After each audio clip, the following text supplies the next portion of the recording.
relationship. We have some natural conflict, but we will probably work that out. But we've had a very strong relationship, and your hosting of the various countries that showed up, that was a beautiful job you did, and I appreciate it very much. We're going to be talking about trade. We're going to be talking about a lot of different things. We'll certainly be talking about Gaza. We're in very serious negotiations to, I guess you could say, depending on the way you count, 3,000 years. You could say 500 years. You could say, but that it's been raging for a long time. And I think there's a possibility that we could have peace in the Middle East. It's something even beyond the Gaza situation. We want a release of the hostages immediately, etc. And so our team is over there now. Another team just left, and other countries, literally every country in the world has supported the plan. Yep. I don't think there's anybody that hasn't, actually, not that I've seen. But there's a real chance that we could do something, so you may have some questions on that later. But in the meantime, we'll spend some time and we'll make some deals and we'll do some things that are good for both of our countries. And Mark, it's an honor to have you. Thank you very much. Thank you very much, Mr. President. If I may, you kindly hosted me and some of my colleagues a few months ago, and I said at the time, you are a transformative president. And since then, the transformation in the economy, unprecedented commitments of NATO partners to defense spending, peace from India, Pakistan through to Azerbaijan, Armenia, disabling Iran as a force of terror, and now, and I'm running out of time, but this is in many respects the most important. The merger of Canada and the United States. I'm only kidding. That wasn't where I was going. On this solemn day of commemoration of the horrific attacks of October 7th, for the first time in decades, hundreds of years, thousands of years, this prospect of peace that you've made possible. Canada stands foursquare behind those efforts, and we'll do whatever we can to support them. Very nice. Yeah. Thank you, Mark, very much. Any questions? What would it take for you to drop or lower your tariffs on Canadian sectors, including aluminum and steel? Well, we're going to be talking about that with the Prime Minister. We'll be talking about tariffs. We'll be talking about a lot of that, but that's for a little bit later on. I want to just acknowledge our great ambassador. Is he doing a good job? He's doing a good job. Otherwise, I'll get him out of there so fast. No, you have a good Mr. President, is it the White House's position that furloughed workers should be paid for their back pay? I would say it depends on who we're talking about. I can tell you this, the Democrats have put a lot of people in great risk and jeopardy, but it really depends on who you're talking about. But for the most part, we're going to take care of our people. There are some people that really don't deserve to be taken care of, and we'll take care of them in a different way. Okay? Thank you. Mr. President, in your opinion, why has Canada and the United States failed to reach an agreement up until now? Well, it's a complicated agreement, more complicated maybe than any other agreement we have on trade, because, we have natural conflict. We also have mutual love. We have great love for each other. I love this. I love Canada and the people of Canada, and Mark feels the same way about here. The problem we have is that they want a car company and I want a car company, meaning the U.S. wants a car company, and they want steel and we want steel. And, so in other countries, they're very far away, and there's no problem. You can compete and you can do. We don't like to compete because we sort of hurt each other when we compete. And so we have a natural conflict. It's a natural business conflict. Nothing wrong with it. And I think we've come a long way over the last few months, actually, in terms of that relationship. So when it comes to trade, the United States was always giving everything. They gave everything to Canada. They would let car companies leave here and go to Canada. But that hurts the United States. And, other presidents didn't see that. They weren't business-oriented. They might have been good politicians in some cases, not in all cases. They were bad at both. But it's a very natural conflict, and it's something that we're working out. Mr. President, Canada has offered a lot of compromise this summer. Are you willing today to offer some compromise to Canada, maybe on steel, on aluminum? Well, we've made compromise, and we've made some compromise even on steel. But, we have the same basic authority and the same this could be also a little bit of a conflict with other countries all over the world on steel, because we want to make our own steel. We don't want to bring steel in for the most part, but we will bring it in, and we do bring it in. We continue to bring it in from Canada, but there is a tariff to pay. And I think that would be a normal thing to say, but we've come a long way. I think, Howard, we can truly say. Do you want to make a comment on that? Well, I think the opportunity to work together, but as you said, there's conflict. Why do we make cars in Canada? You've called that out, and you've addressed that. So there are places we should work together, and there are places that we have natural conflict. It's a tough situation because we want to make our cars here. At the same time, we want Canada to do well making cars. So we're working on formulas, and I think we'll get there. Canadians are refusing to go to the U.S. The numbers are down like 23% in the first 7 months of the year. What do you say to Canadians that don't want to go to the U.S. now because of your 51st state talk, because of the trade war, the tariffs? Yeah. And Well, the fear I of understand also it. Look, I being understand taken that, and Americans don't want to buy cars that are made in Canada. I mean, we have the same conflict. So there isn't. It's something that will get worked out. There's still great love between the two countries, but American people want product here. They want to make it here. Detroit was emptied out and moved to Canada, moved to Mexico, moved to other places, not just Canada, and now they're all moving back. They're moving back. We have.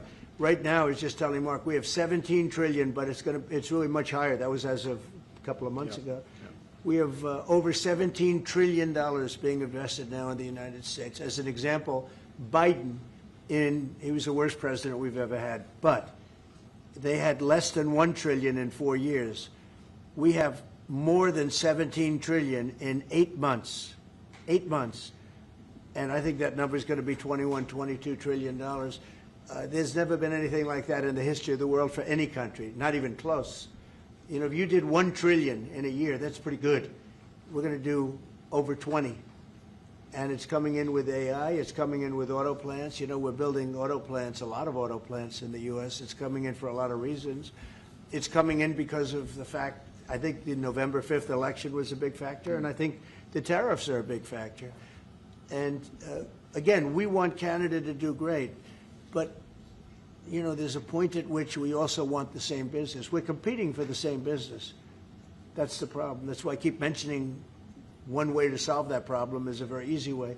But we're competing for the same business. He wants to make cars, we want to make cars, and we're in competition. And the advantage we have is we have this massive market. So it's quite an advantage. Mr.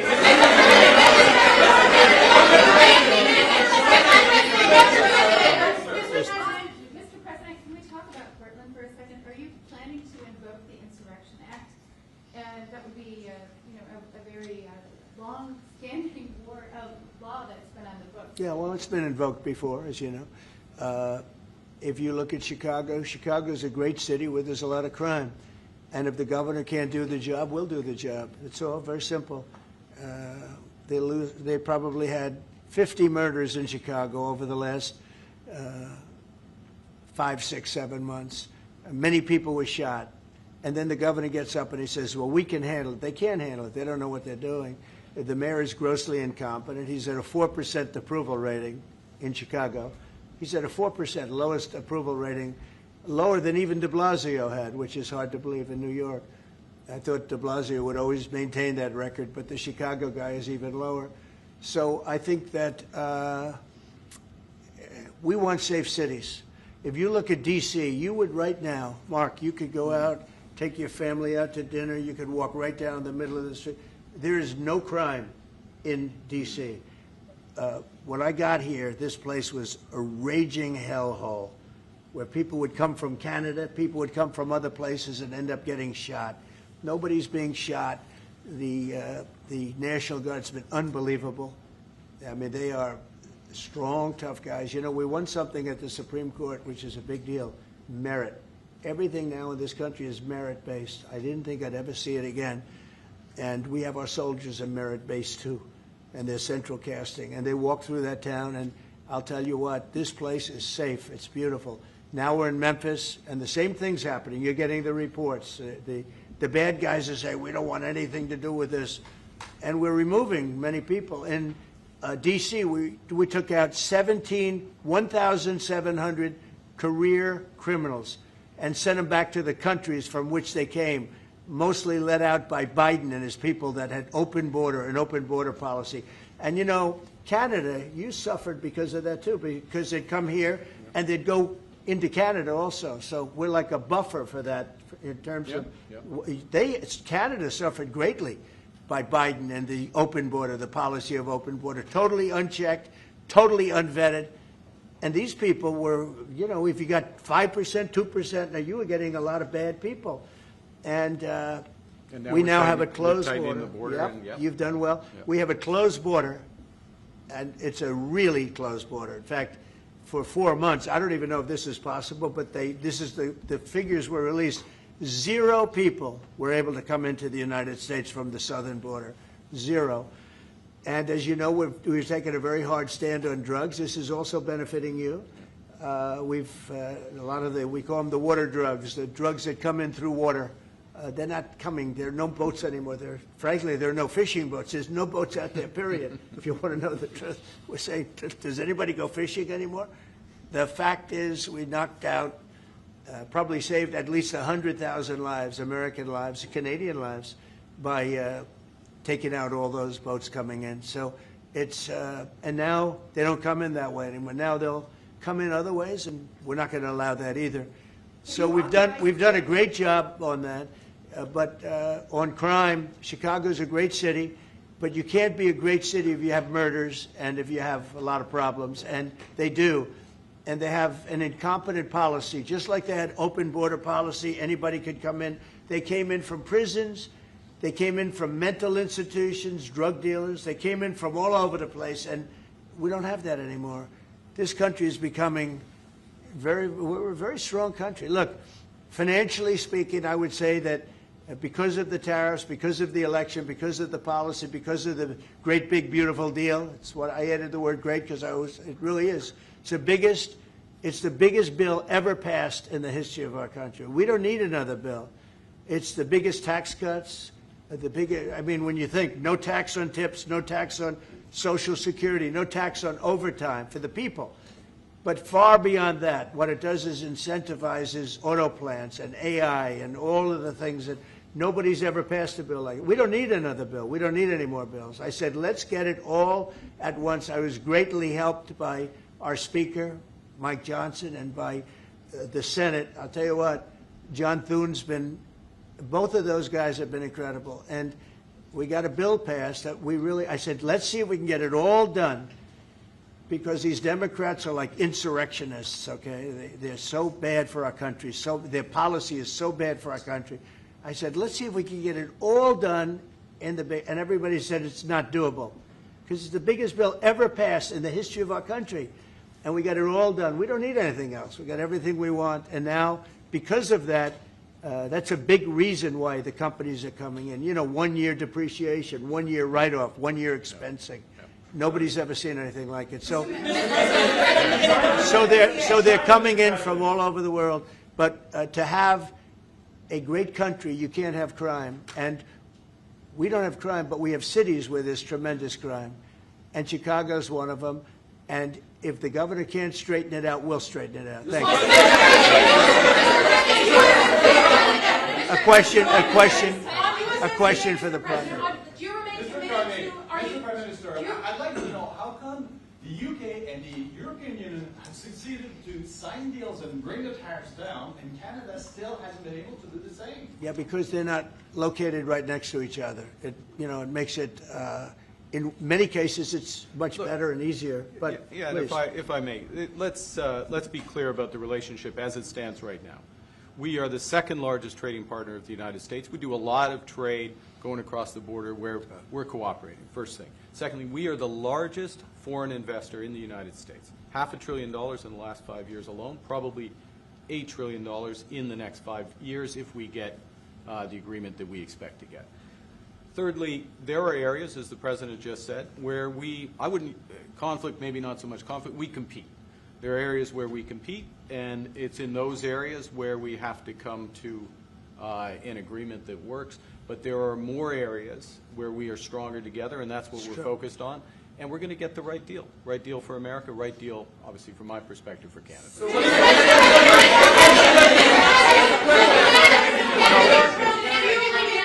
Including one thing that, wait a minute, easy, wait. So one thing where we are working very closely is the Golden Dome. That's the protective mechanism, and you see how that works. It's unbelievable.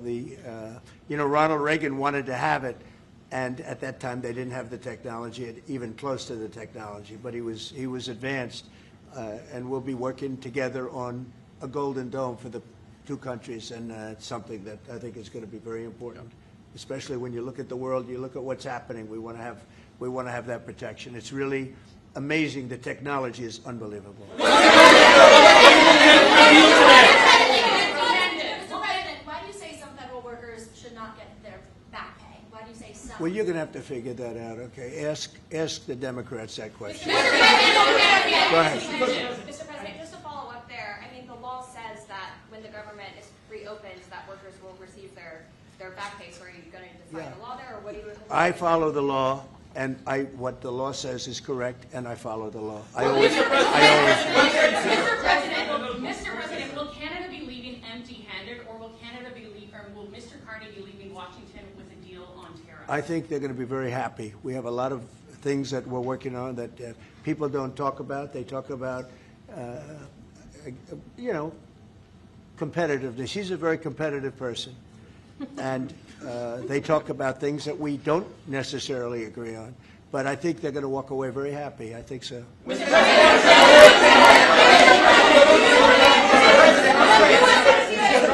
all your trade deals that you've signed, there's been a minimum tariff that countries have got. When USMCA gets renegotiated, do you want a minimum tariff on goods between Canada and the U.S.? Well, we're going to have tariffs between Canada, and, they have them with us. I will say with our farmers, as you know, they went up to as much as 400%, 250, 300, and even one at 401. We found one having to do with a very small product, but it was high. So we've always had tariffs between the two of us, and actually Canada was charging us very high tariffs on our agricultural things, a lot of our agricultural product, and that's one of the things that we talk about for bringing that down. So this is a mutual thing, but. We've been charged tariffs. Look, we're the king of being screwed by tariffs, just so you understand. And I'm not talking about with Canada. I'm talking about with countries all over the world. When you look at Europe, when you look at China, when you look at all of the almost every country charged the U.S., we didn't charge them because we were led by stupid people in many cases. Stupid people. They took advantage of our country. They're not taking advantage of us anymore. If you looked at European Union, they're all my friends. I don't blame them. I blame our presidents. I blame our past presidents and, business leaders. But we are the king of countries that have been taken advantage of for many, many years. We've been paying trillions and trillions of dollars and receiving nothing at all. As an example, prior to the deal with Europe, where they pay a lot of money, but they're happy and I'm happy. The deal was good. It's a fair deal, but it wasn't fair. You couldn't put a car into Europe. You couldn't sell your agriculture into Europe. You couldn't do anything. And now we have it so that it's open. We charge them tariffs. We didn't charge them tariffs a car. They charge us tremendous. I said to Angela Merkel once, I said, how many cars have gone to Germany from the United States? And she said, well, I don't believe any. And I said, you're right.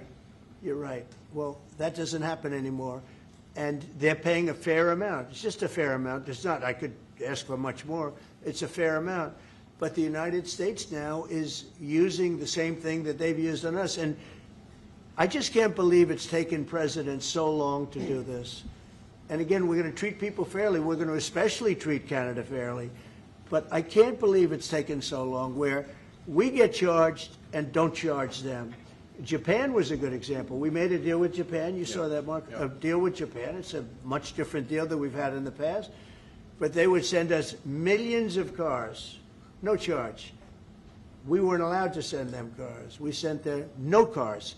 I doubt you had one car go into Japan because we were restricted. They didn't want our cars. Same thing with Europe, same thing with other places. So now all we do now is fairness, but fairness leads us to the most successful country there's ever been. You know, we have some advantages over other countries, and we do have a great market. We have an amazing market.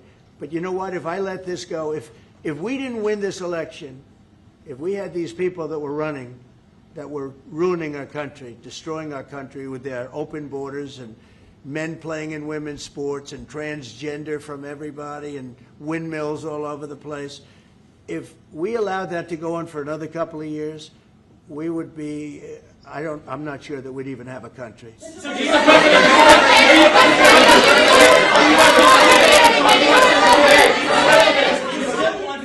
Yeah, Brian. And by the way, I'm not sure we would have even had a country. And now we have the most successful country in the world. Brian? Yes, sir. What is your message to Democrats ahead of a next vote to open up the government? The American people are saying, open the damn government. What's your message to them right now? Well, they're the ones that started it. They're the ones that have it. And it's almost like a kamikaze attack by them. You want to know the truth? This is like a kamikaze attack. They almost, you know, they have nothing to lose. They've lost the elections. They've lost the presidential election in a landslide. I saw the other day where Kamala said, this was a very close election. This was one of the biggest sweeps that anybody's ever had. Won the popular vote by millions, won the Electoral College by a massive amount. They said, if I got 270, that would be great. But I got, I think, 312 or 315, and they got 220. So, you know, we won that. But we won counties. The big thing is counties.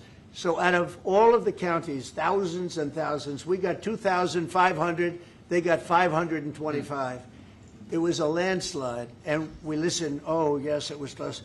It was one of the greatest victories ever. And it was a mandate to do what we're doing. And I hope, and Mark wants this as much as I do, we are very close to making a deal on the Middle East that will bring peace to the Middle East. After all of these years of millions and millions, tens of millions of people being killed, there's a chance to bring peace to the Middle East. In addition to that, I made 7 other deals, and they're, you know, great. And we're, you know, things are happening with respect to Russia, Ukraine. That's one that last week, Mark, 7,812 people were killed. Soldiers, mostly soldiers. Yep. But 7,000, more than 7,000, almost 8,000 soldiers were killed. It's a crazy thing. I thought that would have been one of the easy ones. I get along very well with Putin, and I thought that would have been, I'm very disappointed in him because I thought this would have been an easy one to settle, but it's turned out to be maybe tougher than the Middle East. We'll see what happens with the Middle East. The Middle East. I think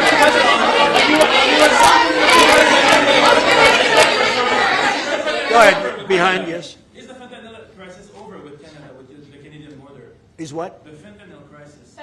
No, it's not over. It's never, I think it's never going to be over, frankly. But they've done, Canada's worked hard, and they've done a much better job than in the past.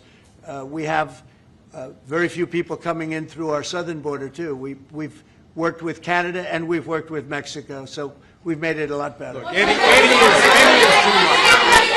too much. Well, wait. I just, on fentanyl, any amount is too much. So we've gotten it down. It's down substantially. It's less than 1%, but it's, look, it's still too much. It's too much at home in Canada. A lot of people. Yeah, we got to stamp it out. On USMCA, are the two of you both committed to seeing it through in the renegotiation of that deal that you made? Well, we can renegotiate it, and that would be good, or we could just do different deals. We're allowed to do different deals if we want. We might make deals that are better for the individual countries. I don't care. I want to make whatever the best deal is for this country, and also very much with Canada in mind. Yeah, go ahead, please. Go ahead, sir. Sir, on China, what more can the United States and Canada do together to counter China? Well, you have to be able to compete. They're a great competitor. And Mark and I both know that. And you have to be able to compete. We have big advantages over China for lots of different reasons. And I think we're doing very well with China. I get along very well with President Xi. I'm going to be meeting him in a few weeks, as you know. I'll be meeting him in South Korea.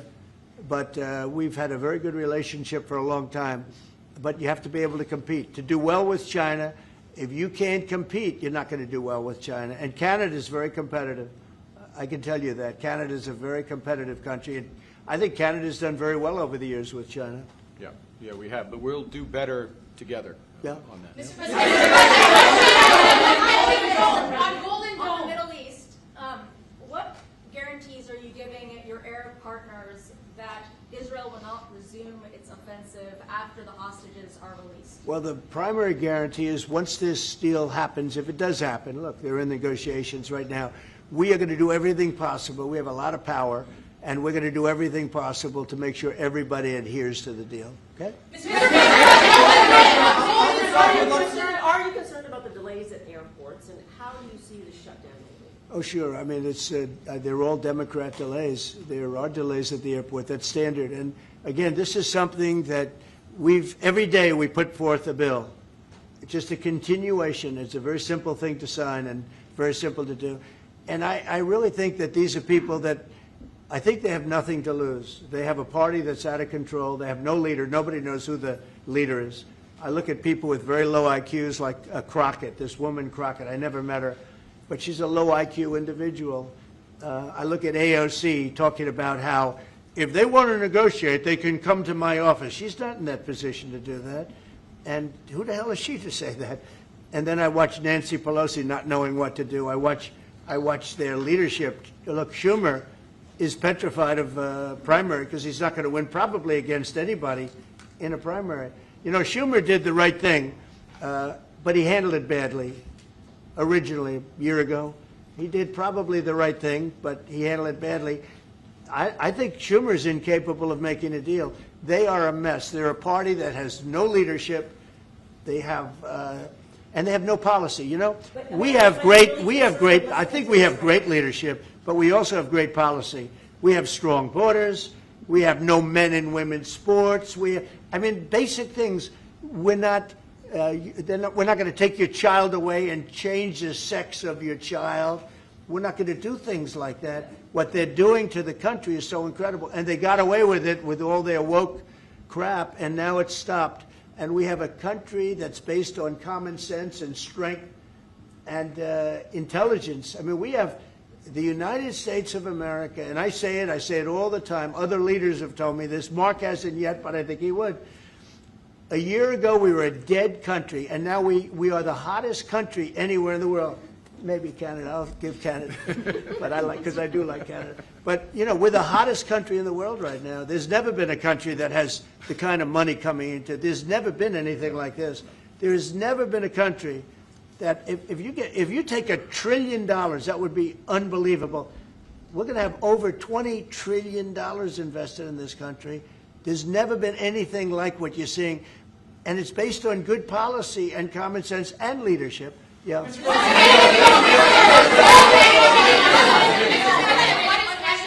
President, what is Canada giving you in return? If you say Mr. Carney is going to be leaving Washington happy, what's Canada giving you in return? Well, you'll find out, but I think the people of Canada, they will love us again. Most of them still do. If you say only 25%, I assume a lot of them, I think they love us.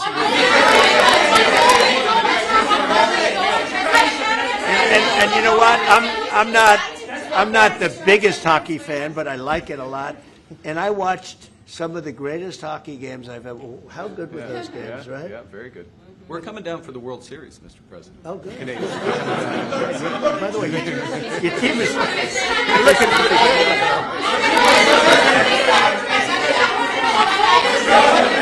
Yeah, go. Mr. President, will you sign a trade deal with Canada that doesn't include supply managed goods like dairy, for example? If the federal government. Well, a deal would include dairy. I mean, it's going to include everything. We'll do a comprehensive. Have you identified programs to eliminate under this shutdown? Oh, sure. Which ones? We have a lot. I'm not going to tell you, but we'll be announcing it pretty soon. But we have a lot of things that we're going to eliminate and permanently eliminate. You know, one of the things that we have is some advantage, you could say, but because of the shutdown, which I think they made a big mistake, we're able to take out billions and billions of dollars of waste, fraud, and abuse, and they've handed it, you know, on a silver platter. And you know Russell Vogt, he's a serious person, very serious person, and he's sitting there and he's getting ready to cut things. And this is something that was handed to us by, I assume, Schumer. I just don't know if Schumer has any power anymore. I look at your leadership, I don't know who to speak to. I'll tell you what, I'm getting calls from Democrats wanting to meet. I never even heard their names before, and they're claiming to be leader. The Democrats have no leader. They remind me of Somalia, okay? You know? And I met the president of Somalia. I told him about the problem he's got. I said, you have somebody from Somalia who's telling us how to run our country. She's from Somalia. He said, would you like to take her back? He said, no, I don't want her. Okay, you know who I'm talking about? Say it again, please. How many permanent jobs are you talking about to be limited? Well, I can tell you, I'll be able to tell you that in 4 or 5 days if this keeps going on. If this keeps going on, it'll be substantial. And a lot of those jobs will never come back. But you're going to have a lot closer to a balanced budget, actually. Is there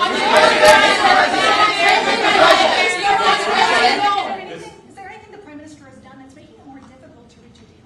Say it? Is there anything that the Prime Minister has done that's making it more difficult or easier to reach a deal? No, I think he's a great Prime Minister. I mean, he could represent me anytime. I will tell you, I'm not saying that because he's...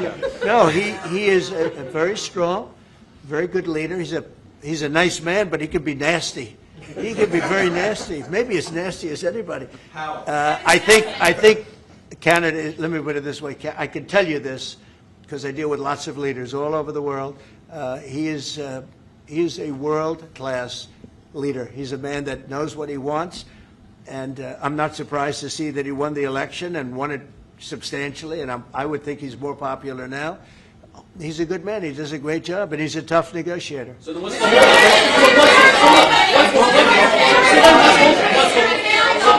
then what's holding things up? If he's a great man and you want to do a deal with Canada, why aren't you? Because I want to be a great man, too. Thank you very much. Thank you, everybody. That could have been. I think you got that one. That could have been. Thank you very much.